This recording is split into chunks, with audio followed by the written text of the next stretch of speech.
স্বয়ং আজরাইলও আপনাকে বাঁচাতে পারবে। আপনারা এই মুহূর্তে আমার হাতে দুটা বিছানা দেখতে পাচ্ছেন, একটা হচ্ছে গোলাপি কালার আর একটা হচ্ছে লাল। মহান আল্লাহ তাআলা কিন্তু গোপন দান কিন্তু তিনি তার কাছে খুবই পছন্দের। 40 জন মানুষ যদি মানে কোন একটা কথা নিয়ে যদি আমিন পড়ে তাহলে নাকি ওই দোয়াটা কবুল হয়ে যায়।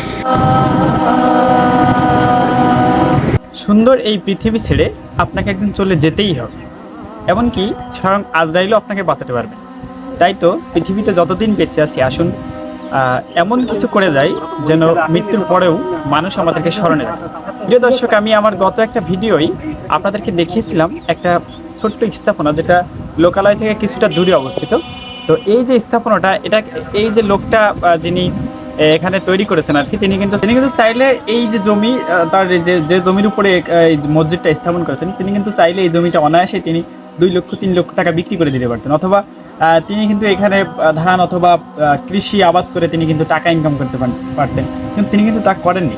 কারণ তিনি চেয়েছেন যে এই মাঠের ভিতরে যত মানুষ যারা আছে, যারা কষ্ট করে কৃষি কাজ করেন, তারা যেন নামাজের সময় হলে তারা যেন এখানে নামাজ পড়তে পারে, অথবা বিভিন্ন সময়ে যেন তারা এখানে এসে আশ্রয় নিতে পারে, সেই উদ্দেশ্যে অথবা জান্নাত পাওয়ার উদ্দেশ্যেই কিন্তু তিনি এখানে এই মসজিদটা নির্মাণ করেছেন।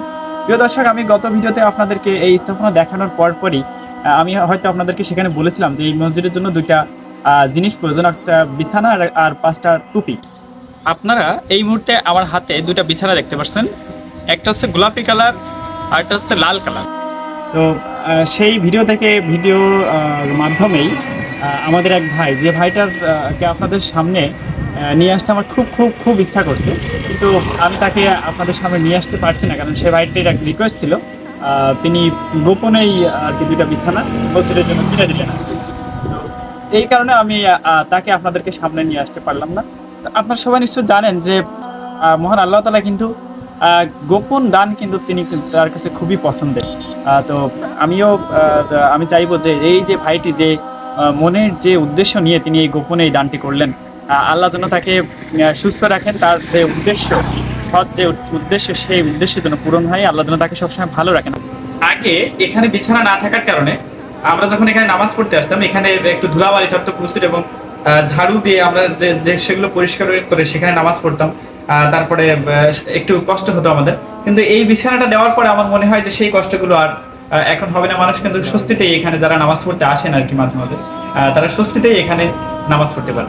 তো আসুন না এই ভাইটির জন্য একটু মনে মনে সবাই এই ভাইটির জন্য একবার হলেও একটু কষ্ট করে আমিন বলি, যেন তার মনের উদ্দেশ্যগুলো, যে মনের ভালো উদ্দেশ্যগুলো যেন পূরণ হয়ে যায়। তো যাই হোক, শুধু এই ভাইটি ভালো কাজ করেছে, আমরা তার কাছ থেকে মানে উৎসাহিত হয়ে আমরা নিজেরাও এমন কিছু কাজ এই পৃথিবীতে করে যাব যেন আমাদের মৃত্যুর পরেও আমাদের মানুষ স্মরণে রাখবে। তো আজকের এই পর্যন্তই। সবাই ভালো থাকবেন, সুস্থ থাকবেন, সুন্দর থাকবেন। ধন্যবাদ।